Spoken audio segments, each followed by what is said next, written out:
Monday, hockey fans. Welcome into the Hockey Hub at our new time, by the way. That's 1 p.m. Monday and Friday. You can catch the Hockey Hub on NESN Nation. Kasey Hudson, Andy Brickley, and more importantly, if you don't get to watch us live, you can always catch Hockey Hub episodes over on NESN's YouTube, Spotify, Amazon, wherever you catch your podcasts. And then we have a special for you. I feel like every time I sit with you, Andy, there is a special coming in of some sort. We actually have 2 hours of Hockey Hub for you today. Make sure that you stick around after hour one from 1 to 2 because we have live pressers where you will hear from Charlie Jacobs, Don Sweeney, and more. So make sure you guys don't go anywhere. Stick with us for the full 2 hours. It's time to finally talk about the regular season ahead. That's the 2025-26 campaign, and we'll dive in through all the units, starting with the forward lines and roster cuts, which took place yesterday. Brick, you've been a busy guy throughout the weekend. You got to be a part of the preseason finale, that is. What did you make of the preseason finale leading up to the cuts? Well, first of all, I think it was a positive review for training camp as a whole. You know, the goals that they set for themselves, they wanted to create an environment of competition, intense competition, yet at the same time try to build a team and improve and get a better understanding on how they were going to defend in their own zone, what they were going to do in center ice, and how to create offense, which is the hardest part to teach. And Marco Sturm will be the first one to tell you that. Teaching offense at the NHL level is difficult to do. It's got to be innate to some degree, and then it's all about what kind of talent level you have before you even start talking about special teams. As far as the last game is concerned, I was happy that they got down pretty close to a working number, and that lineup looked a lot like the lineup we're going to see Wednesday night in Washington, and that was good for us. I think it was good for the organization, good for the team, good for the fans, and good for us to get a pretty decent handle on how you want them to play in order to accumulate points. 100%. And it brings us into the regular season with minimal questions, if any, which I feel like is a big goal to accomplish considering all of the moving pieces that led into this training camp that will also lead into the regular season. To go into those roster cuts, because you kind of had a Nostradamus moment. There was a guy that stood out to you, that'd be Jeffrey Veal, where you were like, he's been really impressive throughout training camp. And when we saw some of the roster cuts that took place, you saw fans very reactive to, obviously, Patra going back down to the Providence Bruins, and then also Blumel. I mean, this is a guy who came in with a large task and expectation on his shoulders, so not making that initial roster kind of sent a lot of people into shock. Were there any major shocks to you when it came to the roster cuts yesterday? Not for me. Not for me. You know, the players that you're mentioning right there, the ones that were assigned to Providence, they didn't do enough to warrant another look or another opportunity when you have to get down to a working number. That's just the way it is. Mm-hmm. You know, will they get an opportunity later on this season, maybe within the first month? Possibly. Go down with the right attitude, prove that, you know, my stay at training camp wasn't long enough and that I deserve an opportunity to help you win hockey games. But they didn't do enough in training camp. Yeah, there's other factors that come into it, contract status, waivers, et cetera. You know, whether it's an easy send down or a difficult send down, or we risk losing a player, you know, in a waiver situation. But regardless of those factors, they didn't do enough in camp to say, hey, I deserve to be in the final 23 as far as the numbers go. I'm pleased that a guy like Viel made the cut and that he's an option to have. You know, all depending on what you want your lineup to look like, what you want that fourth line makeup to be. You saw Hustadinov in that situation on Saturday, and he was a good fit. Nothing spectacular, but nothing bad either. Mm-hmm. But if you want to go bigger and tougher and stronger on that fourth line, you have options. Johnny Beecher's a healthy scratch guy, a bubble guy, but good face-off guy, great speed, kills penalties. So you have options when you start talking about the depth of your roster. Absolutely. And before we go further into some of those depth options, kind of sticking with Patra for a minute and the surprise elements there, I know a lot of fans were very high on him, and it's great to have that sort of support, and you don't want it to be deflating. There's a number of players in the NHL that experience this back and forth, and you got to stay so even keel to continue to chase your opportunity. What did you see or didn't you see out of Patra? Because the other larger conversation was him either being able to provide at center or figure out wings so that he can compete there. Well, I think his direct competition was Fraser Minton for the third-line center position. Yeah. I don't think he's a fourth-line makeup guy. I think his strength, if he's going to help the Bruins win hockey games, is to be offense, you know, create some offense for his line mates. And he does that from the middle of the ice. He needs to play center. So now you start targeting third-line center. And if he was really, really good and really improving, then maybe even a second-line center situation if he had that kind of camp. But he didn't. You know, his issues right now is getting separation in order to create the offense. You know, he's a good enough skater. He's fast fast enough, but he needs more explosion. He needs more understanding of when you get into a situation, it's a one-on-one battle, you need to beat your guy more often than he does, either through skating or technique. And until he learns that, he's going to be a very good American League player, but can he be productive at the NHL level? I don't think he fits on the wing with what this Bruins team is doing and how they want to play. So he needed to beat out Minton. And right now, Minton has gotten the trust of the coaching staff that he can get the job done in all three zones. So he's ahead of Poitras on the depth chart right now. Do you feel like size became a factor by any means, seeing as how the physicality that's going to be required of this size system? is an issue if you don't get that separation. Okay. If you don't have the size and the strength, you've got to get that separation, that first stride. And, and I say some of it's technique. You try to invite a guy to hit you, but you want him to hit you where you want to be hit so that you can spin off, and now I got him beat by a stride. Where you can absorb the contact in a sense. Exactly, yeah. And if you can add that to your game with his puck skills and his ability to see the ice, now he can be more of an effective offensive player. It's difficult to learn. It's learnable. But maybe he's going to have to learn it at Providence. Yeah, might need some more time. Well, Marco Sturm had a message for the guys that ended up getting sent down to Providence. Take a listen right here. As a coaching staff and as a head coach, you always want to give him a little feedback. It doesn't mean, and that's what they have to remember, it doesn't mean when they go to the minors, because I've been there, that you're done. No. You got to do your job down there because it's going to get recognized. And if he's going to do the job down there, there's a pretty good chance he's going to come back and he's going to get another crack at it. So when he gets another crack at it, you better be ready. All right? And that's why it's so important to go to the minor and play the right way. And yes, they're all disappointed probably, some guys more than others, but they also got to realize, okay, now the work begins, okay? Because next time when I come up and there will be an opportunity, I have to be ready. And a lot of kids don't know that. Sturm said it right there. When your time comes to, get the call up, you have to be ready. We've seen guys take on this task, especially towards the end of last Bruins season. But Viel is one guy that we did see in an opportunity towards the end of the season. Had a strong camp, as you mentioned. A quote from Marco Sturm actually earlier today on him says, "These guys work so hard and they all have dreams." It kind of becomes real a little bit. It was him who did it. That's why for us, it was an easy decision. I really liked what I saw, not just on the ice, but also he's a tremendous guy. You need that workhorse sometimes. He fits the bill in a number of ways. Simplicity to his game, an ability to be a strength out there.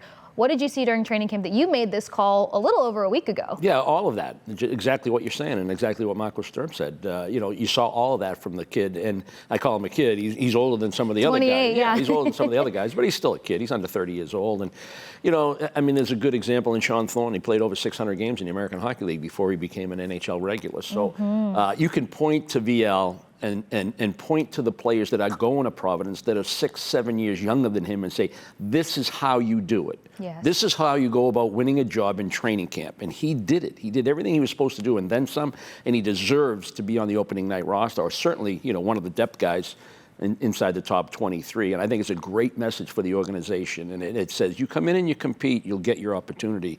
And that's exactly what he did. Yes. Well, a very competitive lineup coming at, Bruins fans, hopefully this season. We knew what the top line was going to look like, but I was excited to pick your brain on Elias Lindholm more specifically. I feel like we started to see him come in more to his own. He mentioned the fact that he needed some time to just get more cemented into this system overall. And he was the guy who was creating all those high danger opportunities on Saturday versus the Rangers, and he's somebody who wants to step up more. If he's able to be the key piece that was expected of him in his high prime with Calgary, then we can expect Pasta as well as Geeky to just continue to thrive on their game. What have you seen out of Elias Lindholm on that top line? I like his skating ability this year as compared to last year. When you get a back injury, no matter what kind it is, it is so disabling, and it hurts every aspect of your game.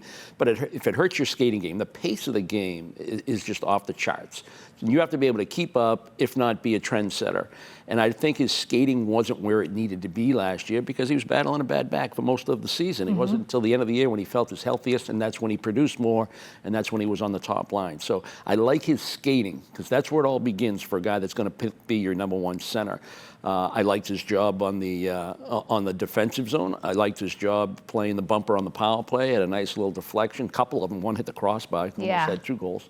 But I just like the way he's moving. So he thinks the game real good. He's a good player. You don't get that kind of contract if you're not a good player. And because his skating is where it needs to be, I think it changes him, and the impact becomes greater, and that's the expectation. He has that expectation for himself. I'm going to show these Bruins fans that I'm much better than I was a year ago. Now, that doesn't mean he has to be an 85-point guy for me. He just needs to be a complete #1 center that can play in every situation, every critical point in the hockey game, be considered, be trusted, and be impactful. Yeah, and we already know that that's his goal, and when you can solve the injury aspects of it, then that's just one less thing to have to think about. Somebody who kind of got a little banged up during training camp, Casey Mittelstadt. You and I talked about him last week. You pinpointed the fact that he needs to be at that 2C spot, and that's what it looks like as for right now. Zaka punching out to the wing as expected. Arvidsson started to come to life a little bit more in this preseason finale. Now that we know that this is likely going to be the second line, the expectations and what you saw that can say, hey, we can expect more out of this second line. Yeah, I mean, you think about Pavel Zacha on the left side. There's no concerns. He's a smart hockey player. He's a versatile hockey player. He's a responsible hockey player, and he belongs inside your top six. He's that good a player, and he's just getting himself ready as a veteran player for opening night. That's what he uses training camp for. Now, the other two guys, Mittelstadt and Arvidsson, they're relatively new to the organization, so there's a little bit more of a different pressure during training camp.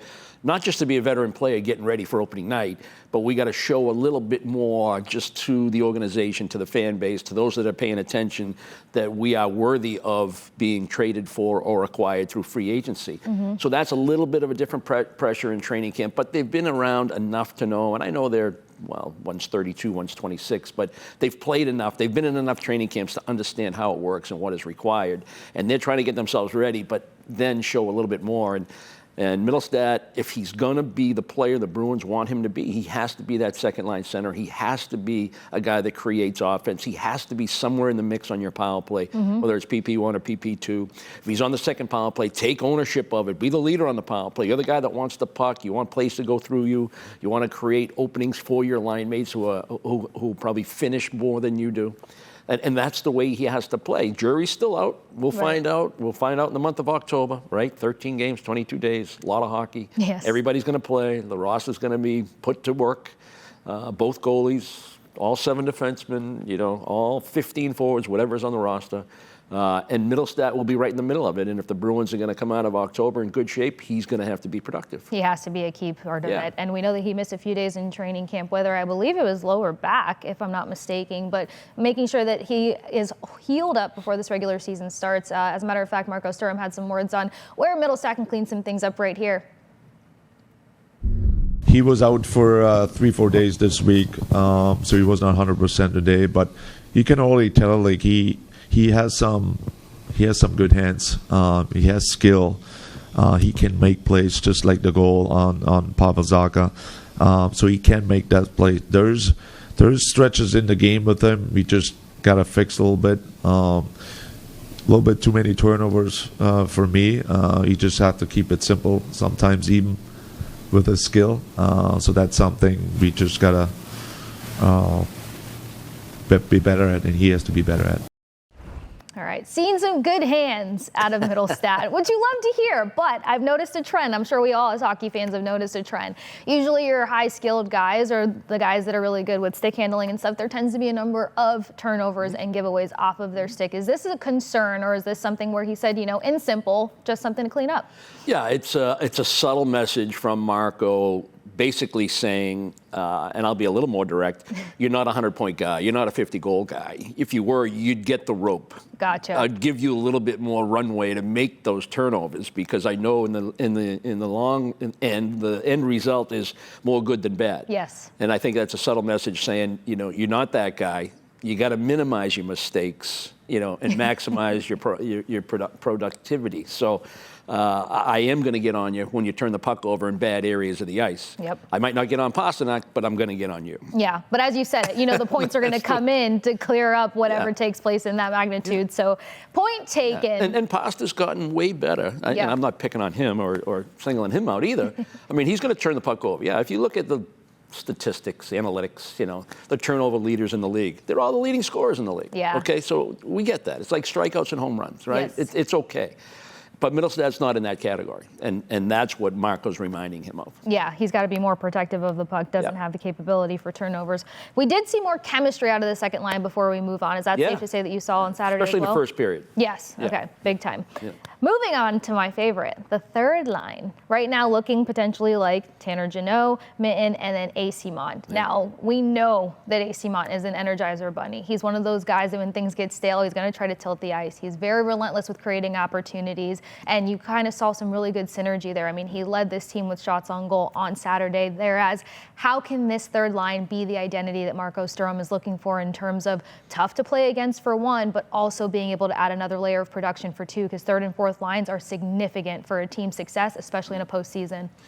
Well, from our conversations, you know how I feel about being strong down the middle. Yes. And even though Fraser Minten has a very short NHL resume, he's really the important cog on that line. He has to get the job done as the center that's going to play with two veteran guys if he's reliable and trustful, then those two other players can do what they do best. And I think when that happens, you got a good third line. Asamont's got great speed, not afraid to take the body, when it's there. Don't take penalties, but be aggressive, be hard to play against, be a pest, get to the net, get in on the forecheck.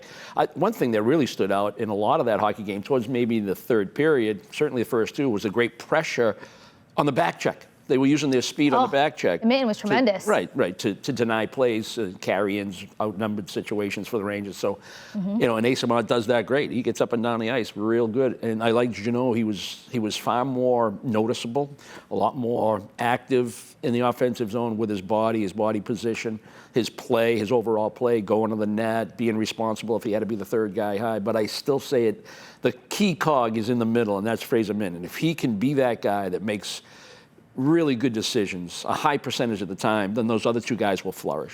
And I feel like we started to see that really build from preseason game one until Saturday. One thing leading up to Fraser Mitten's assist on Zadorov's goal was just the fact that he, in my personal opinion, was very composed and continuing to find and create space. You're also playing alongside people that are supposed to make space for you, but I feel like he had a very mature approach to how he was navigating that space, muscled his way into the front of the net at one point before he even had that backhand pass to Zadorov. So to see that kind of growth over a training camp period where he didn't feel so strong in the beginning, but I feel like that shows like a lot of potential. Well, that's when you look at the tape and you watch the game and you single out a player like Minten who's trying to be an NHL guy, you just look at his positioning, all right? So on that goal, everybody remembers the backhand feed right on the tape, one time a goal, great pass, good look, but he's in the right position. It's a line change. He's out there with Geekie. Geekie wins a battle with two guys, but he's supporting on the puck side right around the dot, which is where he's supposed to be. And then Geekie makes a great play to get him the puck. And now he already knows what his options are before he gets the puck. That's how you think the game. Yes. So before he gets it, he knows, all right, I got my left defenseman sneaking in on the weak side. We're going to have a 2-on-1. I got to get the puck in a position where, if I want to move it as quick as I can, I'll just do it on the backhand. But I also have that ability to get it off my left hip to, show shot. So, he thinks the game. He tries to be 1-2 steps ahead. He's not going to wow you with speed. He's not going to go one-on-one and beat people. He's not going to toe drag. He's not going to do any of that. Yeah. He's just going to be a hockey player. He's not going to be flashy. He's going to be a hockey player, and because he thinks the game. At least that's the indication anyway in the small sample size that we've had. Yes, well, we've loved what we've seen so far, especially that composure. I wish I had it, but let's take a listen to what Marco Sturm thinks of Fraser Minten thus far.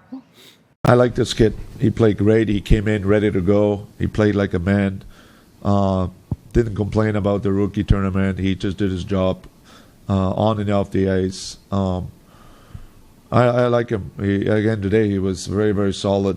That's exactly the way I wanted him to play. And I think it really helps, too, for him playing with a guy like Tanner Jeannot, especially with him. He takes care of him, so there will be no issue. And he's huge for me also on the kill. So he brings a lot already.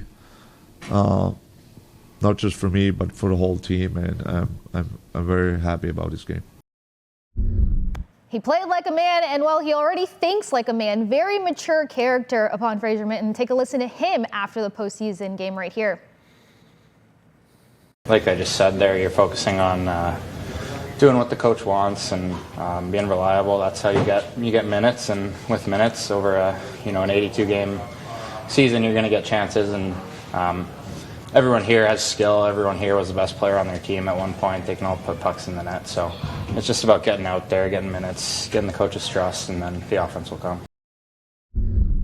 Something else Mitten said that stuck out to me, I believe it was on Saturday, you have to make sure you're not hurting your team before you can help your team. And I lost my mind at that quote. I mean, the things that you wish that you could have thought of at that age, but overall thoughts on Mitten. Yeah, just for those that did not see the broadcast, Razor interviewed him in between periods, and Razor asked him about, with all this information coming at you, with all this systems play, how you grasping it. He goes, totally understand it, trying to go out and execute it. And I mean, that's maturity right there. Yep. Not afraid to say, I understand all the moving parts. Yes. I understand what's required of the position.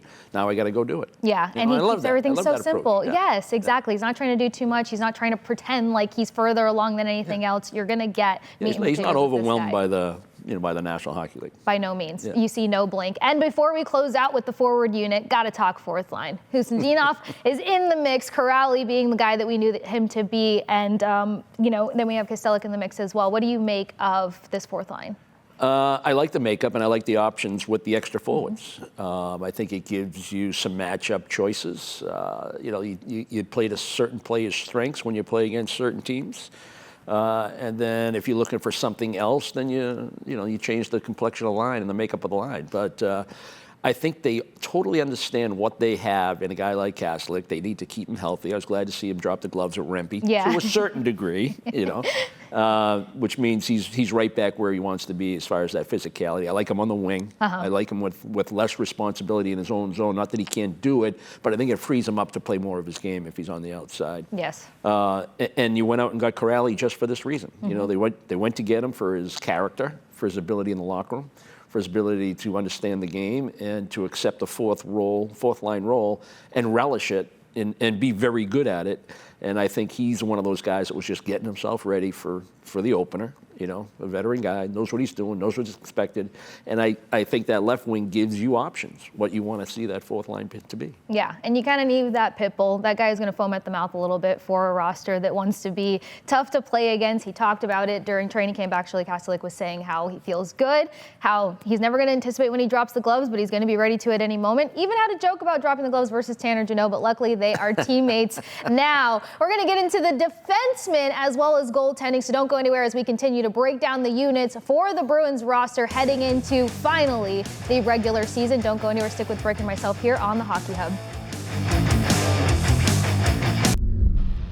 Welcome back into the Hockey Hub. Kasey Hudson, Andy Brickley. And if you're looking at your screen, you should see the full roster. That is the Boston Bruins roster. We knew what this top line was going to look like.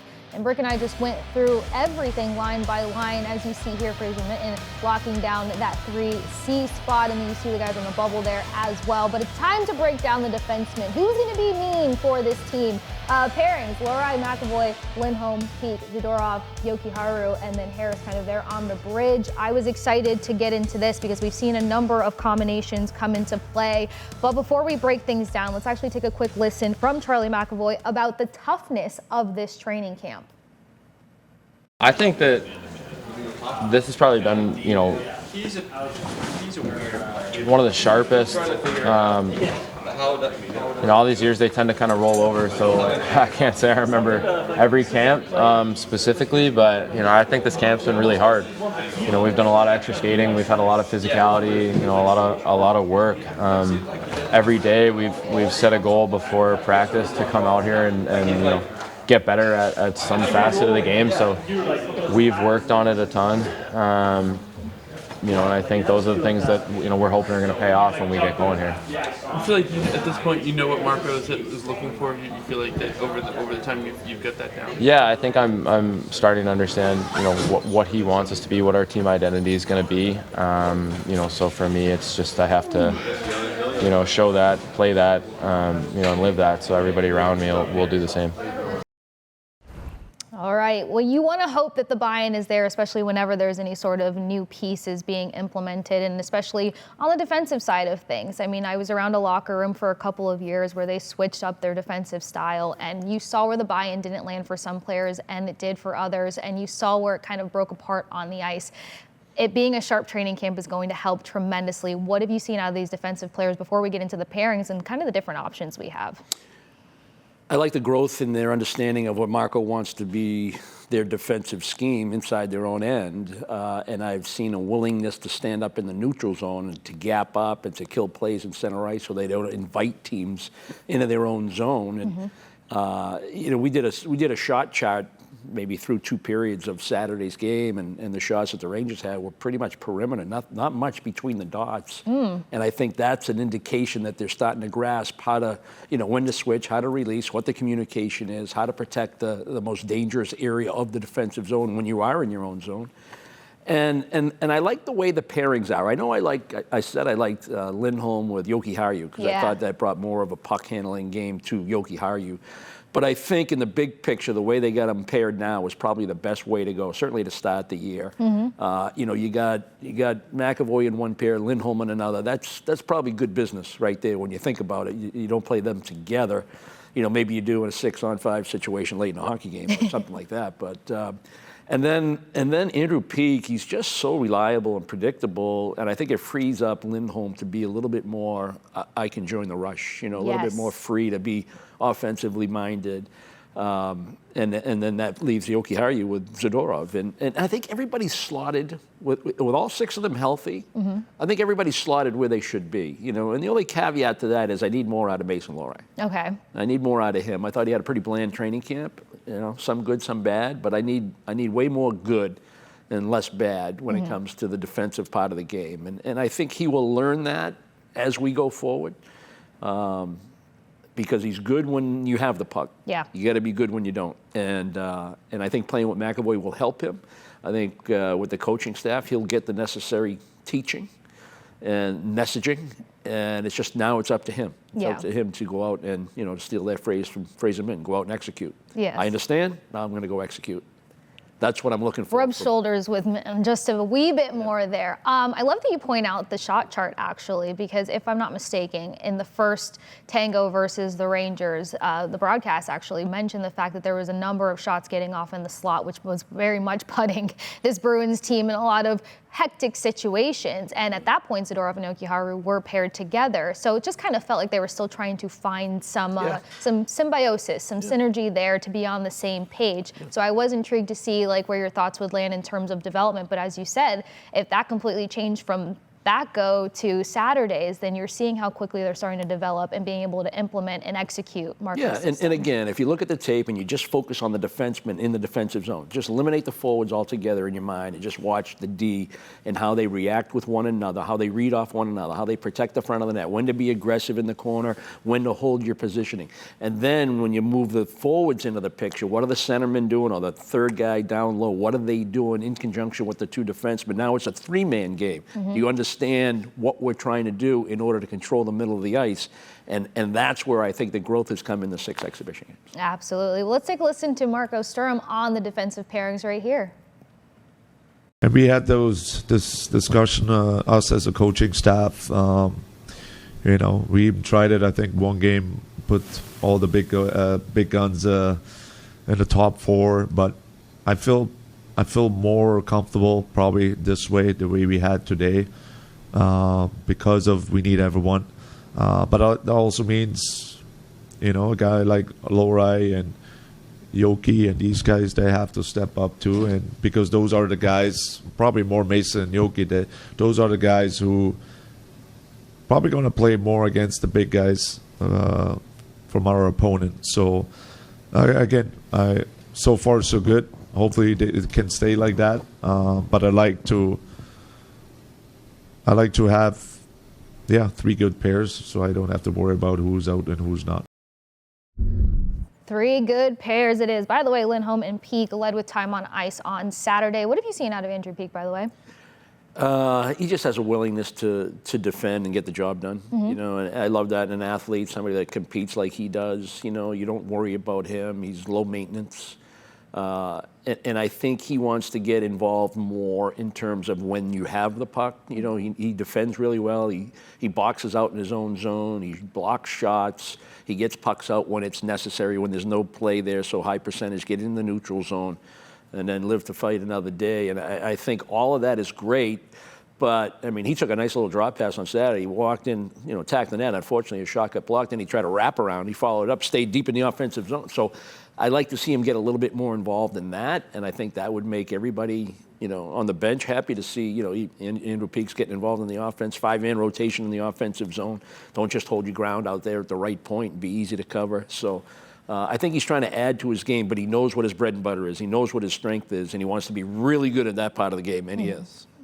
Yeah, there was a coaching seminar that I caught actually with Spot speaking and breaking down defenses, and he said a good offense starts with a good defense. Sure. So making sure that these guys have the ability to start anchoring at certain moments or kind of go for that extra effort is super helpful. Now, good D pairings also have to be sure to be sharp in front of their goaltender. We saw a 30-save performance out of Swayman on Saturday. Does this D pairings look like something that can make sure that we see the best of Jeremy Swayman?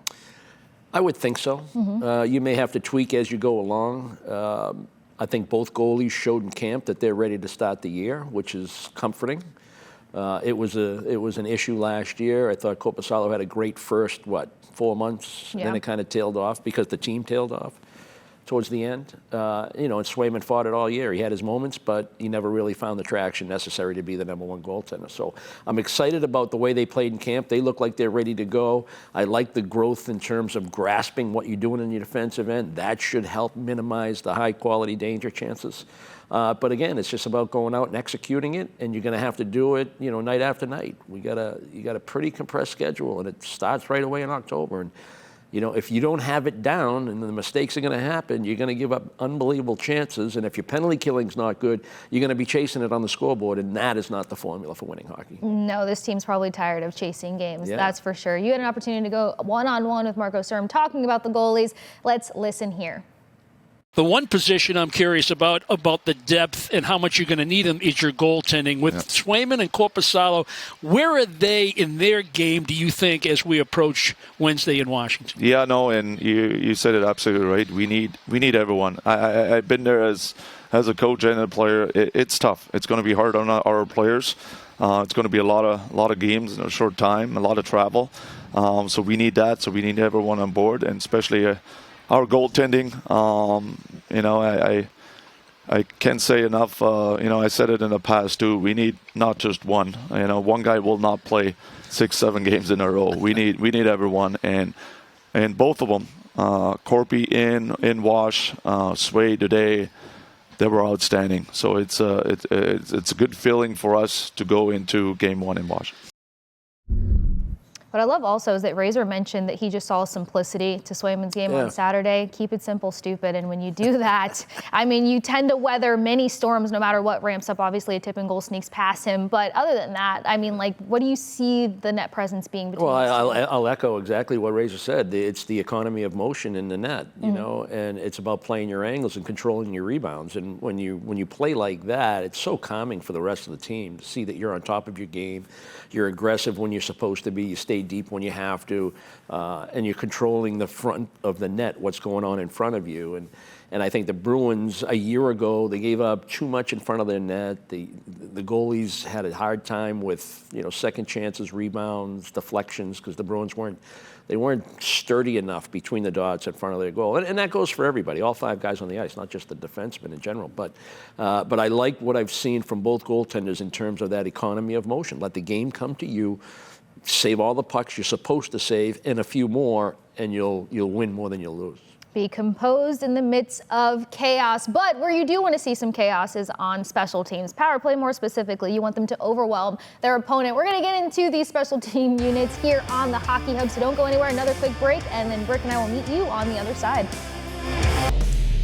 Back at it here on the Hockey Hub, Kasey Hudson, Andy Brickley. And as promised, we're going to break down some special teams. But don't forget, we've got an hour 2 coming at you where we have the live pressers to get the Bruins season ready to go. So make sure you stick around for that. But getting into special teams, we know that Steve Spot's got some excellence to help this team prevail too. That's for sure. That's why I geeked out and watched 100 videos of this guy's coaching approach to some things. But what have you seen of the power play and the penalty kill throughout training camp and preseason?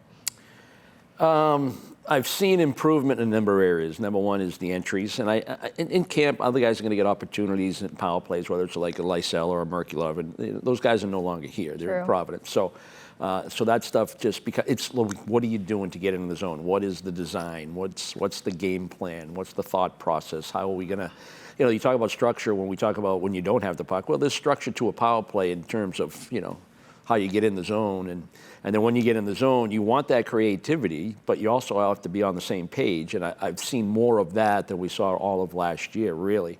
I know the last 9 or 10 games of the season, the Bruins were around 23% with their power play. So it's not that they don't have the personnel. They just have to be all on the same page. So I like that top unit. It's the top line plus Zacha and McAvoy. You do have other options.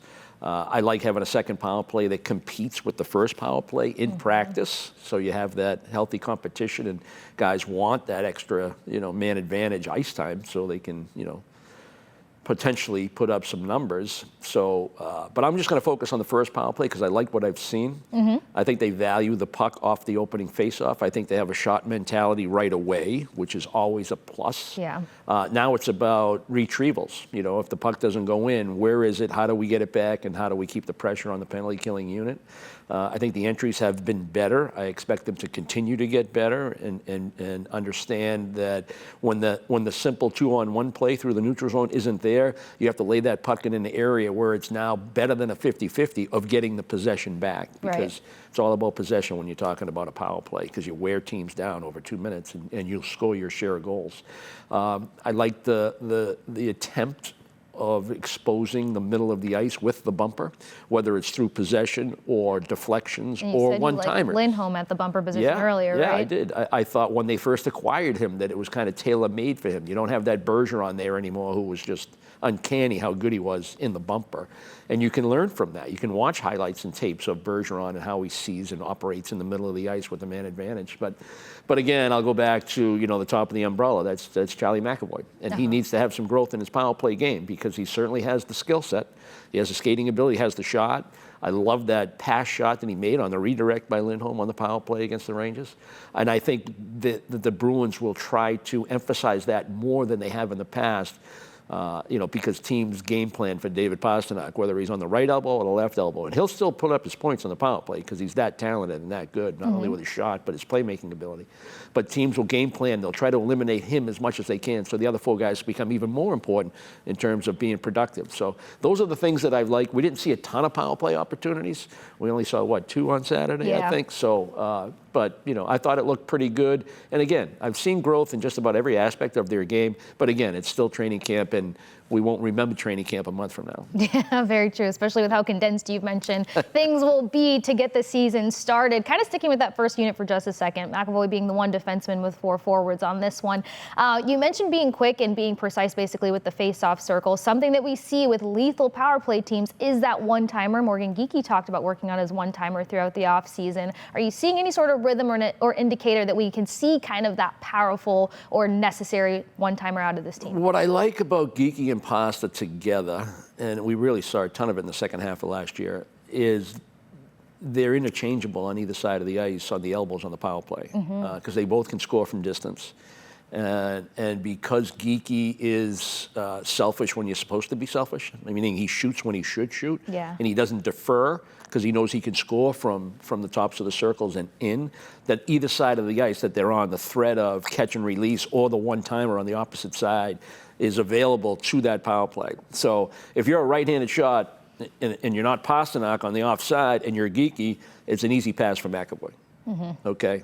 So with 4 righties on the power play, now Zacha becomes pivotal in that being the left shot, he needs to be the overload on each side down low, and then he's got to get to the net for either the backdoor play or second chance opportunities. So I like the one lefty down low. That's, if you had a lefty on the half wall, like a Middlestad, now it's a different look. Okay. But with Pasta and Geekie, the shot threats on either dot, that to me works well when you have a right shot at the top of the umbrella.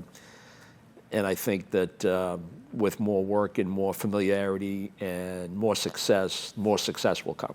Absolutely. You mentioned the top of the circle. Now let's jump to the second power play. Lindholm, Lohrei, Middlestat, Husnudinov, and Arvidsson. You notice a lot that Mason Lohrei is not scared to rip a shot from the top of the left circle. That's actually been a sweet spot a number of times. So how can this two defensemen on the second unit kind of be more beneficial or compete with that first unit, as you put? Yeah, if Mason Lohrei is going to be a focal point on that second power play unit, the first thing he has to do is recognize danger. The Bruins gave up way too many shorthanded goals last year because they weren't responsible with the puck or their decision-making when they were, out by the blue line. I mean, that's where all the mistakes seem to happen when you give up shorthanded goals. So he has to have a better understanding of the risk level of the plays that he's looking to make and when's the right time to be high risk and when's not. So because he's got a good shot, he's got good offensive instincts. He should be a power play guy in the NHL with that talent level. And I think that you can make plays closer to the net if you're starting to talk about players like Middlestat or Husnudinov or Arvidsson. Arvidsson's not going to score from distance. He gets all his goals from the dots in, from the bottom of the circle in, around the net, rebounds and tip-ins and, taking the puck to the net and winning battles with leverage and, so I think they can make plays closer to the net, because that's one of their strengths in small areas, and it should open up more room at the top if they do want to use, Lohrei or Lindholm, whoever is out by that point position. I think it frees up the top of the umbrella more if you have the ability to make plays close to the goal. Love it. So that's the power play side of things. Let's pivot over to the penalty kill. Something that I love here. Talk to Nate Thompson, who played with and for Marco Sturm. A funny note is that he had never been on the power play in his career. Marco Sturm calls him into that meeting one day and he's like, "You got the wrong guy here." And he's like, "No, you're going on the power play." Nate Thompson actually crushed it. Now for two guys to spot potential out of, that being Marco Sturm, you got Tanner Jeannot and Mikey Eyssimont on the penalty kill. Haven't been used in the penalty kill, that's for sure, but Eyssimont's forechecking has spoken for itself and his defensive abilities to kind of creep into the mix, and then Jeannot is Tanner Jeannot. Yeah. What do you make of this first opportunity and how they can rise to the occasion? It's critical. It's critical. You can't lose guys during the game. If they're not on the power play and they're not killing penalties, how much are you going to play? Right. How much 5-on-5 can you play in a game, especially if there's penalties going back and forth? You can't lose guys like that. They have to be involved somehow. And if they're not going to get power play time, boy, you better learn how to be a penalty killer to help this team. There's going to be games where you're going to need that third and fourth line not only to be productive in terms of scoring some goals, but they're going to have to be productive on keeping the puck out of the net, and a lot of that is penalty killing. So you got to learn how to do it. It's something that once you do it and once you become proficient at it, it's fun. Killing penalties can be fun and rewarding at the same time. You can change momentum of the game. With a huge penalty kill, a shot block, or taking time off the clock, or a shorthanded goal, whatever it might be, that is a big part of the game. And teams that have really strong penalty killing, now you're not afraid to be even more physical. Jeannot likes to be physical. Eyssimont likes to be physical. Well, there's a threat of taking penalties when you play physical. So if you have quality penalty kill, that doesn't change how physical you can be. And that's a huge part of the game. I love that you mentioned it could be fun, because I could just see Mikey Eyssimont thriving off of ruining lives. You thought he was a pest playing forward on offense when it came to 5-on-5. We'll just wait for the penalty kill opportunities. Let's take a listen to Marco Sturm on these two hopping over to the penalty kill. Yeah, we need them. We don't have too many, so that means one of those guys need to kill, and that's why we thought those are the guys, the Tanner, the Mikey, even if they didn't kill in the past, that we gotta, they're not on the power play, so because of a lot of games, we need him.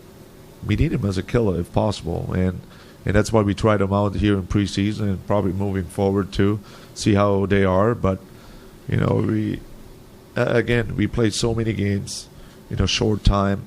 The big guys can't do it all, so we need those kind of guys, the Tanner and the Mikey, to give us a lot of good minutes on the kill, so we don't have to worry about that. So we're gonna continue to work with them.